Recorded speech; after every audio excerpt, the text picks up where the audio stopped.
Hello guys, welcome to my YouTube channel. My name is Preeti. Today I'm coming with new topic that is play therapy.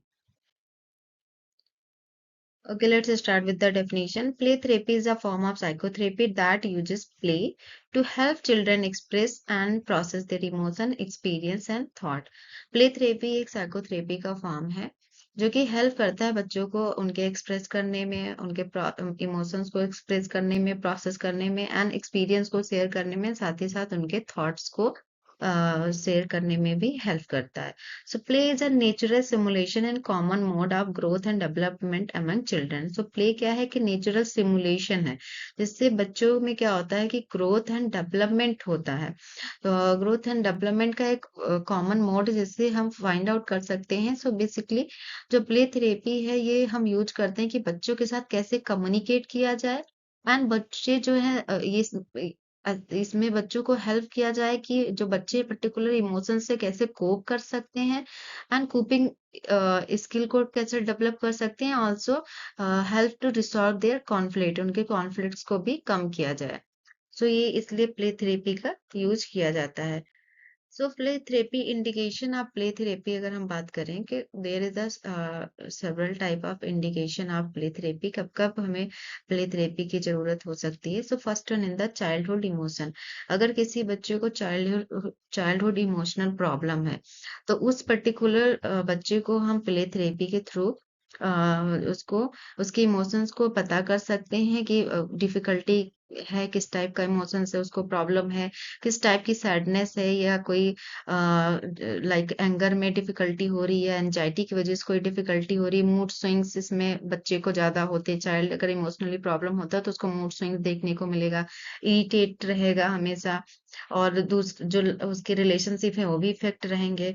तो इसलिए हम क्या करेंगे, बच्चों को प्ले थेरेपी दे सकते हैं. नेक्स्ट कंडीशन है जैसे ऑटिज्म. सो ऑटिज्म जो है ऑटिज्म स्पेक्ट्रम डिसऑर्डर जो है, तो इसमें भी बच्चे जो है वो there is a facing the challenges in the social interaction और कम्युनिकेशन में प्रॉब्लम फेस करते हैं बच्चे जिनको ऑटिज्म की प्रॉब्लम होती है. सो इस कंडीशन में भी हम प्ले थेरेपी बच्चे को प्रोवाइड कर सकते हैं. सो इसमें बच्चा बेसिकली आई कांटेक्ट प्रॉपर नहीं कर पाता है एंड अंडरस्टैंड नहीं कर पाता है सोशल क्यूज को, सेंसरी सेंसिटिविटी प्रॉब्लम रहती है, सब ऑटिज्म में देखने को मिलता है. नेक्स्ट जो है वो है ADHD. सो ADHD क्या है, इसका फुल फॉर्म अगर बात करें तो इसका मतलब है कि attention deficit hyper active disorder. Attention deficit hyper active disorder बच्चों में देखने को मिलता है. सो चिल्ड्रन इसमें जो है इन अटेंशन रहते हैं. अटेंशन उनको मतलब डिफिकल्टी इन फोकसिंग, फोकस करने में क्या होता है, जो ADHD के प्रॉब्लम वाले बच्चे होते हैं उनको फोकस करने में प्रॉब्लम होती है और बच्चे इसमें जो है एक्सेसिव मूवमेंट करेंगे, इम्पल्सिविसिटी देखने को मिलेगा. तो ये अगर ऐसी प्रॉब्लम है तो उसमें हम प्ले थेरेपी दे सकते हैं. Next one anxiety disorder. अगर किसी बच्चे को एंजाइटी डिसऑर्डर है, जैसे अचानक से एक्सेसिव वरी फील करने लगता है या फियर उसको लगने लगता है, तो इसकी वजह से क्या होता है, इसकी डेली लाइफ जो है उस पर इम्पैक्ट पड़ता है. तो एंजाइटी डिसऑर्डर वाले बच्चों को भी हम जो है प्ले थेरेपी प्रोवाइड करेंगे. Next one PTSD. सो PTSD क्या होता है कि post traumatic stress disorder. PTSD का फुल फॉर्म क्या है, पोस्ट ट्रॉमेटिक स्ट्रेस डिसऑर्डर. तो ये एक जो स्ट्रेस है इसका मेन कॉज होता है कि कोई बच्चा अगर पर्टिकुलर ट्रॉमा के इवेंट से एक्सपोज होता है तब ये प्रॉब्लम उस बच्चे को आता है. जैसे उसको फ्लैशबैक आना और या फिर नाइटमेयर्स फील करना, सो बार बार रिमाइंडर होना उसको और पर्टिकुलर सिचुएशन या ट्रॉमा. तो उस टाइप के बच्चों को जो है हम जो PTSD वाले टाइप को बच्चों को भी हम प्ले थेरेपी देते हैं. Next one physical and emotional abuse. अगर कोई बच्चा है जो फिजिकली एंड इमोशनली अब्यूज हुआ है तो उस बच्चे को भी प्ले थेरेपी दी जाती है. सो जैसे फॉर एग्जांपल माल ट्रीटेड या फिर कॉजिंग हार्म, उसको माल ट्रीट किया गया, कोई हार्म पहुंचाया गया है, साइकोलॉजिकल हार्म किया गया है या नेग्लेक्ट किया गया है, तो उस बच्चे में कुछ प्रॉब्लम देखने को मिलेंगी. देन उसको साइकोथेरेपी दी जाएगी. Then next one is the sexual abuse. अगर कोई ऐसा बच्चा है जिको जो इनअप्रोप्रिएट सेक्सुअल एक्ट बच्चों के साथ किया गया है तो फिर उस बच्चे को भी हम प्ले थेरेपी प्रोवाइड करेंगे. सो ये कुछ इंडिकेशन है जब प्ले थेरेपी की नीड होती है. Next one is the types of play therapy. So type of play therapy देखे तो there is the individual and group therapy. Individual therapy क्या होता है? The child is allowed to play by himself and the therapist attention is focus on this one child only. So जैसे कि इस image में दिखाया गया है कि जो प्ले थेरेपी है इसमें से जो थेरेपिस्ट है और साथ ही साथ ओनली बच्चे के साथ ये प्ले थेरेपी दी जाती है। Group play therapy is other children are involve. Group play therapy क्या होती है? जिसमें अदर बच्चों को भी हम एक या एक से दो, दो से तीन, चार बच्चों को भी हम ग्रुप में बच्चों को इन्वॉल्व कर सकते हैं। Next one is the free play versus control play therapy. Free play therapy क्या होता है? The child is given a freedom in deciding with what toys he wants to play. So free therapy में क्या होता है कि जो बच्चा अपने अकॉर्डिंग ये डिसाइड कर सकता है, उसको फ्रीडम रहती है कि वो अपने अकॉर्डिंग कोई भी टॉयज के साथ वो प्ले कर सकता है। एंड कंट्रोल प्ले थेरेपी कैसी होती है? In this therapy the child is introduce into a scene where the setting or situation is already established। So ये कंट्रोल प्ले थेरेपी होती है, इसमें चाइल्ड को कुछ पर्टिकुलर सीन को इंट्रोड्यूस किया जाती है और उसके अकॉर्डिंग है सेटिंग की जाती है सिचुएशन के बेस्ड, जो है और पहले से ही वो सिचुएशन बेस्ड की जाती है कि उसके अकॉर्डिंग ही बच्चे को प्ले करना है। Next one is the structured versus unstructured play therapy. Structured play therapy क्या होती है कि structured play therapy is organise the situation in such a way so as to obtain more information.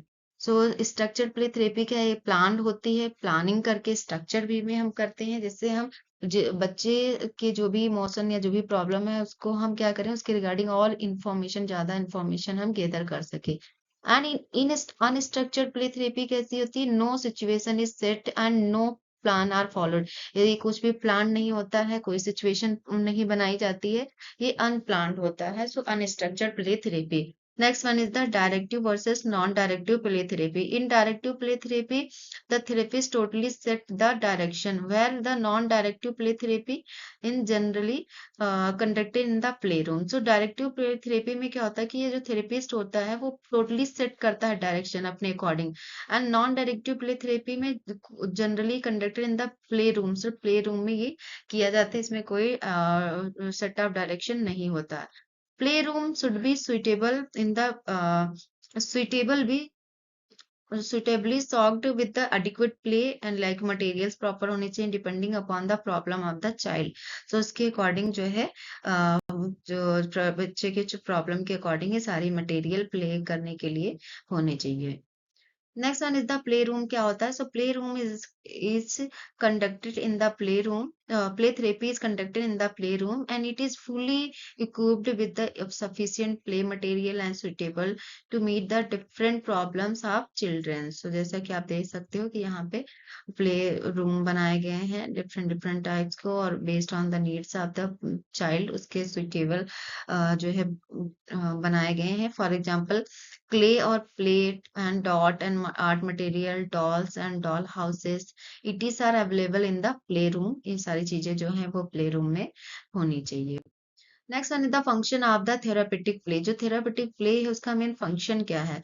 So first one the curative function. Curative function it is the release the tension and pent up emotions. जो भी tension है उसको क्या करता है? Release करता है, emotions को भी वो कम करता है। Then and it allow the compensations for loss and failure। जो लॉस एंड फेलियर से के रिगार्डिंग भी बच्चों को कंपनसेशन मिलता है, यानी कि दे फील रिलैक्स।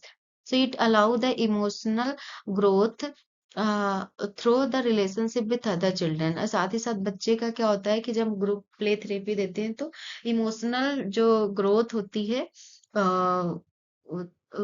वो भी इमोशनल ग्रोथ एंड रिलेशनशिप बनता है बच्चों के साथ। अदर जो बच्चे होते हैं उनके साथ क्या होता है, एक इमोशनल बॉन्डिंग बन जाती है।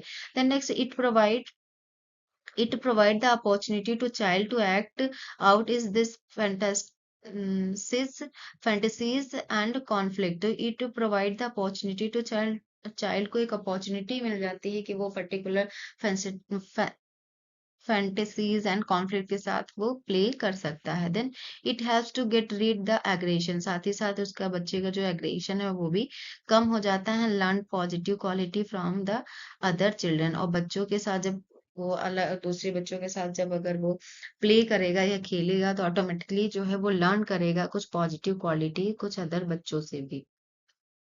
Next one the diagnostic function. First हमने बात करी थी क्यूरेटिव, देन डायग्नोस्टिक फंक्शन में क्या play therapy give the therapist a chance to explore their family relationship of child and discover what difficulties are contributing to the child problem. So play therapy क्या करता है, जो therapist है उसको भी एक चांस प्रोवाइड कराता है कि वो पर्टिकुलर फैमिली के साथ उसका कैसे रिलेशनशिप है, या फैमिली के बच्चों के साथ कैसे रिलेशनशिप है, वो डिस्कवर करने में हेल्प करता है कि किस टाइप की प्रॉब्लम बच्चे को हो रही है, या इसमें से कौन से फैक्टर हैं जो ये प्रॉब्लम डेवलप करने में कंट्रीब्यूटेड है। So play therapy allow to study hidden aspects of child. So जो भी बच्चे का हिडन टैलेंट कह सकते हैं, जो भी है वो भी बाहर निकल के आता है, तो वो भी हेल्पफुल होता है बच्चों के लिए। It is possible to obtain a good idea of the intellect of the child. So ये चाइल्ड के इंटेलेक्ट के लिए भी एक बहुत अच्छा possible and obtain a good idea निकल के आता है। Then through a play inter sibling relationship can be adequately studied. So thank you for watching my video. मिलते हैं नेक्स्ट वीडियो में।